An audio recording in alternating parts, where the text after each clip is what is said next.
السلام علیکم ورحمۃ اللہ وبرکاتہ۔ کیا حال ہے سب کا؟ آج تو خوب رحمت کی بارش ہو رہی ہے، الحمدللہ۔ اللہ کرے کہ رمضان کی رحمتیں ہم سب سمیٹ سکیں۔ آج ہم انشاءاللہ دیکھیں گے رمضان و لیلۃ القدر، شب قدر کے بارے میں۔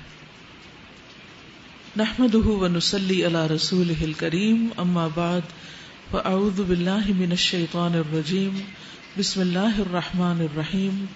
رب اشرح لی صدری ویسر لی امری واحلل عقدۃ من لسانی یفقہوا قولی۔ لیلۃ القدر انتہائی سعادت کی رات ہے۔ اسی رات قرآن مجید نازل ہوا جو انسانوں کی ہدایت کا ذریعہ ہے۔ لیلۃ القدر خیر من الف شہر، لیلۃ القدر 1000 مہینوں سے زیادہ بہتر ہے۔ یہ رات طلوع فجر تک سراسر سلامتی کی رات ہے۔ اس رات کی فضیلت میں پوری سورۃ القدر نازل ہوئی۔ اس رات کو تلاش کرتے ہوئے آخری عشرے کی طاق راتیں عبادت میں گزاری جاتی ہیں۔ اس رات میں جبریل علیہ السلام اور فرشتے خیر و برکت اور رحمت کے ساتھ اترتے ہیں، جو تعداد میں نہایت کثیر ہوتے ہیں، بہت زیادہ ہوتے ہیں۔ حضرت ابو ہریرہ سے روایت ہے کہ نبی صلی اللہ علیہ وسلم نے فرمایا، ان الملائکۃ تلک اللیلۃ فی الارض اکثر من عدد الحصى، بلا شبہ اس رات کو زمین میں فرشتوں کی تعداد کنکریوں کی تعداد سے بھی زیادہ ہوتی ہے۔ یعنی زمین پر جو کنکریوں کی تعداد ہے اس سے زیادہ فرشتوں کی تعداد ہوتی ہے، یعنی بہت زیادہ کثرت کے ساتھ اترتے ہیں۔ اس رات میں ایک اچھا عمل 1000 ماہ کے عمل سے بہتر ہے۔ اس کو خاص طور پر نوٹ کر لیجیے۔ اس رات میں ایک اچھا عمل، یعنی آپ تسبیح کریں، حمد کریں، اللہ کا ذکر کریں، کوئی بھی صدقہ خیرات کریں، نماز پڑھیں، تلاوت کریں، کوئی بھی اچھا کام آپ کریں عبادت کا، تو وہ عام دنوں میں کرنے سے کہیں زیادہ بہتر ہے، یعنی 1000 ماہ کے عمل سے بہتر ہے۔ حضرت انس بن مالک سے روایت ہے کہ رمضان آیا تو رسول اللہ صلی اللہ علیہ وسلم نے فرمایا، یہ مہینہ جو تم پر آیا ہے اس میں ایک ایسی رات ہے جو 1000 مہینوں سے بہتر ہے۔ جو شخص اس رات سے محروم رہا وہ ہر بھلائی سے محروم رہا۔ جو اس رات سے محروم رہا وہ ہر بھلائی سے محروم رہا۔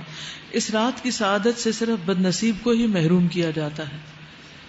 تو اس لیے پوری کوشش کریں کہ اپنی انرجی کو سیو کریں اس رات کی خیر و بھلائی پانے کے لیے اور اچھے اچھے کام اس میں کرنے کے لیے۔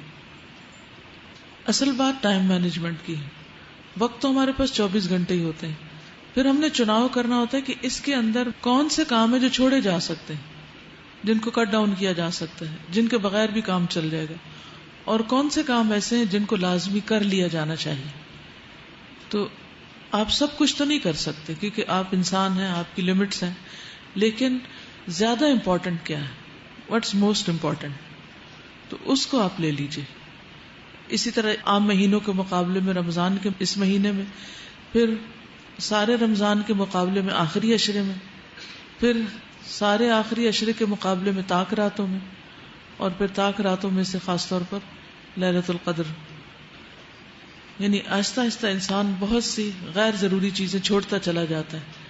اگر دیکھا جائے تو پورا رمضان ایک ٹریننگ پیریڈ ہے جس میں انسان کو غیر اہم کو چھوڑنے کے لیے ایک تربیت دی جاتی ہے کہ وہ کس طرح اپنی آخرت پر فوکس کر لیں۔ اب ہم دیکھتے ہیں کہ سارا دن کھائے بغیر بھی گزارا ہو رہا ہے نا، سارا وقت پانی پیے بغیر بھی گزارا ہو رہا ہے، اور بہت زیادہ بہتر فیل کر رہے ہیں پہلے سے۔ اسی طرح اور کئی کام ہیں جو ہم نہیں کر رہے رمضان کی وجہ سے، تو کام چل رہا ہے۔ اس کا مطلب یہ ہے کہ بعد میں بھی بہت سی چیزیں جو ہماری زندگی میں اکٹھی ہو گئی ہیں، غیر ضروری جنک قسم کی چیزیں، ان سب کو ہم مائنس کر سکتے ہیں اور کرنا چاہیے۔ یہی اس مہینے کا مقصد ہے۔ لیلۃ القدر کی تلاش رمضان کے آخری عشرے کی طاق راتوں میں کرنی چاہیے۔ حضرت ابن عمر کہتے ہیں کہ رمضان کے آخری عشرے میں شب قدر تلاش کرو، پھر اگر تم میں سے کوئی کمزوری دکھائے یا عاجز ہو جائے تو آخری 7 راتوں میں سستی نہ کرے۔ ایک ہفتہ جو ہے لاسٹ ویک، اس میں سستی نہ کرے۔ شب قدر کی راتوں میں قیام کرنا گناہوں کی بخشش کا باعث ہے۔ حضرت ابو ہریرہ سے مروی ہے کہ نبی صلی اللہ علیہ وسلم نے فرمایا، جو شخص ایمان اور ثواب کی نیت سے شب قدر کا قیام کرتا ہے اس کے پچھلے گناہ معاف کر دیے جاتے ہیں. پھر وہی بات کہ والقلب متوجہ الی اللہ، دل سارا اللہ کی طرف متوجہ ہو عبادت کرتے وقت، نہ کہ کسی کا مقابلہ یا کسی کے اوپر اپنی عبادت کی بڑائی جتانا. اجتماعی عبادت کی صورت میں کسی بھی قسم کے شور ہنگامے، یعنی جیسے لوگ مسجدوں میں اکٹھے ہوتے ہیں یا گھروں میں اکٹھے ہو جاتے ہیں کہ مل کے عبادت کر لیتے ہیں تاکہ اگر نیند آئے تو ایک دوسرے کو سپورٹ دیں اور جاگ سکیں. تو ایسی صورت میں اگر اکٹھے ہوں تو شور ہنگامہ، اونچی آوازوں میں باتیں نہیں کرنی چاہیے، گپ شپ نہیں ہونی چاہیے، لڑائی جھگڑے سے پرہیز کرنا چاہیے اور پوری توجہ عبادت پر ہی رہنی چاہیے، اور ہر ایک کی اپنی اپنی رہنی چاہیے. ایسا نہ ہو کہ ایک دوسرے کو یاد دہانی کرانے میں ہی رات گزار دیں. کیونکہ عبادہ بن صامت سے مروی ہے رسول اللہ صلی اللہ علیہ وسلم ہمیں شب قدر کی خبر دینے کے لیے تشریف لا رہے تھے کہ دو مسلمان آپس میں جھگڑنے لگے. اس پر آپ نے فرمایا میں آیا تھا کہ تمہیں شب قدر بتا دوں، لیکن فلاں اور فلاں نے آپس میں جھگڑا کر لیا اور اس کا معین وقت مجھ سے اٹھا لیا گیا. امید ہے کہ تمہارے حق میں یہی بہتر ہوگا تاکہ تم ایک سے زیادہ راتیں عبادت کر سکو. لیکن حقیقت یہ ہے کہ آپس کے جھگڑے، فساد اور غیر ضروری چیزوں میں دلچسپی انسان کو بہت سی نیکیوں سے محروم کر دیتی. شب قدر کی علامتیں. رسول اللہ صلی اللہ علیہ وسلم نے فرمایا شب قدر کی صبح کو سورج کے بلند ہونے تک اس کی شعاع نہیں ہوتی، کرنیں نہیں ہوتی، وہ ایسا ہوتا ہے جیسے تھالی. پچھلی رات کا چاند کبھی دیکھا آپ نے؟ نہیں. جب چاند غروب ہو رہا ہوتا ہے تو بالکل ایک تھال کی طرح ہوتا ہے اور اس میں سے روشنی نہیں پھوٹ رہی ہوتی جسے فجر کے قریب آپ دیکھیں.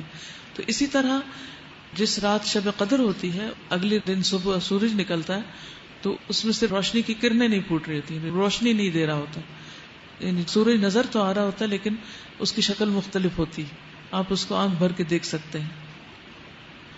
حضرت ابو ہریرہ سے روایت ہے کہ ہم نے رسول اللہ صلی اللہ علیہ وسلم کے پاس شب قدر کا ذکر کیا تو آپ نے فرمایا تم میں سے کون اسے شب قدر کو یاد رکھتا ہے؟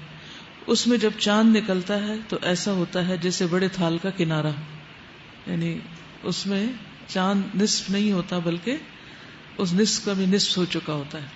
کنارہ یعنی کہ بالکل باریک ہو جاتا ہے. آخری راتوں کی طرف اشارہ ہے. حضرت ابن عباس سے مروی ہے کہ رسول اللہ صلی اللہ علیہ وسلم نے فرمایا شب قدر آسان اور معتدل رات ہے جس میں نہ گرمی ہوتی ہے نہ سردی ہوتی ہے. اس صبح کا سورج اس طرح طلوع ہوتا ہے کہ اس کی سرخی مدھم ہوتی، ڈل ہوتا ہے. حضرت زر سے روایت ہے انہوں نے کہا میں نے حضرت ابی ابن کعب کو یہ فرماتے ہوئے سنا.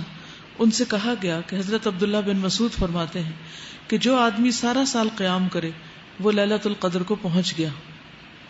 حضرت ابی فرمانے لگے کہ اللہ کی قسم جس کے سوا کوئی معبود نہیں، وہ شب قدر رمضان میں ہے. وہ یقین کے ساتھ قسم کھاتے ہیں اللہ کی قسم بے شک میں جانتا ہوں وہ کون سی رات ہے. یہ وہی رات ہے جس میں اللہ کے رسول صلی اللہ علیہ وسلم نے ہمیں قیام کا حکم دیا تھا. اس رات کی صبح 27 تاریخ تھی اور اس کی علامت یہ تھی کہ سورج طلوع ہوا تو اس کی سفیدی میں شعاع نہ تھی. اس رات کی خاص دعا اللہم انک عفو تحب العفو فاعف عنی، اے اللہ تو معاف کرنے والا ہے، معاف کرنے کو پسند کرتا ہے، بس تو مجھے معاف کر دے. پڑھیے 3 دفعہ.